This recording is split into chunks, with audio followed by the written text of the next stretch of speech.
Welcome back to the 90 Days of AI Native Work Challenge. Today is day 21, and we're tackling something that literally trips up almost every professional at some point: reading a dashboard critically. I mean, have you ever stared at a sea of green arrows on your screen and thought to yourself, wait, why doesn't our bank account actually reflect this? Well, this explainer is exactly for you. We're going to uncover how to cut through the noise, stop being fooled by flashy data, and start making real choices based on what actually matters. Let's get right into it. Okay, picture this. It's Monday morning. A marketing manager sits down, fresh cup of coffee in hand, and opens up the company's brand new analytics dashboard. The page loads, and right there, front and center, is this massive, beautiful number: 1 million views on their latest campaign.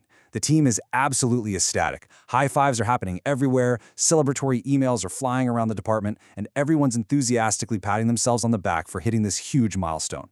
And man, the dopamine hit just keeps coming. You look down a bit further and see some other amazing stats rolling in. 50,000 new followers, 20,000 likes. All the charts are trending up, the lines are bright green, and it feels like your team has completely conquered the market. It looks like absolute, undeniable success, right? The momentum feels unstoppable. But then, the celebration just instantly stops. The CEO walks in, takes one look at the dashboard, and drops this brutal, piercing question. Great, but how many customers did we actually get? Suddenly, you could hear a pin drop in that room, because 0 customers means those million views just don't seem to matter anymore. This scenario happens every single day in businesses around the world, proving that not every impressive metric actually helps us. Sometimes, the biggest numbers are the most blinding. So, let's talk about the illusion of success and strip that away. To understand why that CEO wasn't celebrating, we really need to step back. At its core, a metric is just a number used to measure something, to help businesses understand performance. That is all it is, a simple measurement. But here is the secret that separates the data experts from the absolute beginners. We often measure things simply because the software makes it incredibly easy to track them, not because they actually matter to the bottom line. Just because a platform automatically counts your likes doesn't mean you should spend your valuable time caring about them. To stop getting fooled by data, you must anchor yourself to one single, uncompromising question whenever you open a dashboard. Ask yourself, what decision will this number help me make? If a number goes up, what exactly are you going to change? If it goes down, what do you fix? If your honest answer is nothing, then you aren't looking at a useful metric. You're just looking at trivia. And trivia doesn't grow a business.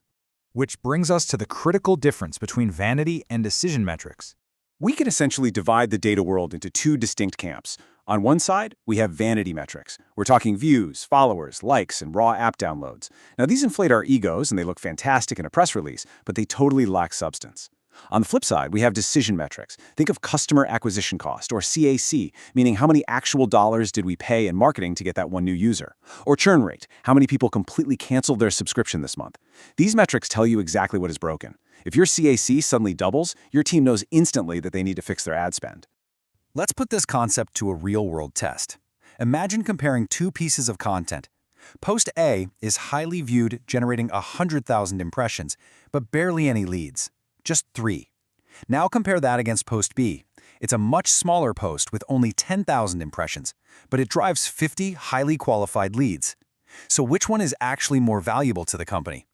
Post A might win you an industry award for creativity, but Post B is what actually makes payroll this week. Now let's master data timing with leading versus lagging indicators. Understanding the type of metric is step 1. Step 2 is mastering the timing of your data.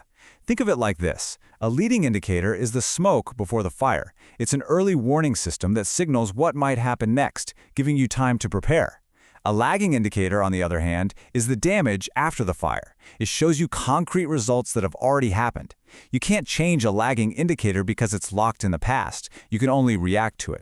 A healthy, functioning business absolutely relies on both types of timing. Look at the predictive signals, demo requests, trial signups, and cart additions. If these leading indicators are spiking today, you can confidently predict that revenue will spike tomorrow. Now look at the lagging side: revenue, profit, monthly sales, customer churn. If you only look at your monthly sales, by the time you realize revenue is down, it's totally too late to save the month. You need the proactive signals to anticipate the future and the historical facts to confirm your success. Up next, uncovering the hidden truth about what your dashboard isn't showing you. Dashboards can be incredibly persuasive, and honestly, they can easily trick us into a false sense of security. Software platforms absolutely love to summarize massive amounts of data into neat, tidy averages. Imagine opening your daily dashboard and seeing a fantastic 8.5 out of 10 for your average customer satisfaction score. It's bright green. You'd probably pat yourself on the back, assume all the customers are happy, and move on to your next task without a second thought. But watch what happens when we actually drill down and break that average apart. When we look closer, we see that our brand new customers are thrilled, rating us a stellar 9.2. But our long-term loyal customers, they're absolutely miserable at a 6.1. They are on the verge of canceling. That high, comforting average of 8.5 was entirely hiding a severe, potentially catastrophic problem with our most profitable customer segment. This is exactly why you must always stop and ask, wait, is this average hiding important differences? Let's look at views versus conversions in everyday practice. Let's look at the hard math to put this all together. Take a look at Campaign A with its 100,000 views. It feels like a massive win for the marketing team. But then we trace those views through the funnel to the actual bottom line. Only 20 conversions. That is a very leaky funnel. Now look at Campaign B. It had a mere fraction of the views at 20,000, but it delivered 150 actual conversions. Campaign B was clearly targeting the right people and delivered significantly more actual business value, even though it would look way worse on a basic, uncritical dashboard. At the end of the day, views only prove that you have captured attention. Conversions prove you inspired action. Your ultimate goal isn't just to maximize the biggest number on the screen to feel good about your day. Your goal is to shift away from the attention economy and into the action economy, identifying the specific focus number that changes your decision and drives your business forward. Which brings us to a practical daily tool, the dashboard checklist. I highly recommend you take a screenshot of this right now. Keep it as a sticky note on your desktop or next to your monitor, because these are the exact 7 questions you need to aggressively challenge the data with whenever you open a new dashboard. Before you celebrate any number, ask, what question is this answering? Is this just a vanity metric or a true decision metric? Are we looking at a leading indicator we can act on or a lagging indicator that is already history? And the ultimate deal breaker, what specific business decision would we actually change if this number went up or down? To wrap up today's deep dive, I want you to keep this core philosophy in mind. A dashboard isn't valuable just because it has 50 beautiful, colorful, perfectly animated charts. Data analysts are there to drive action, not to make art. A dashboard is only valuable when it helps a human being make a better, more informed decision. True data skills aren't just about creating visuals. They are about asking sharper questions, challenging the numbers relentlessly, and turning raw data into decisive action. And with that, day 21 of the challenge is officially complete.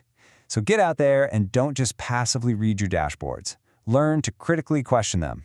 The next time you see a massive number with lots of zeros pop up on your screen, I want you to stop and ask yourself, is this just feeding our company's ego, or is it actually guiding our future? See you in the next explainer.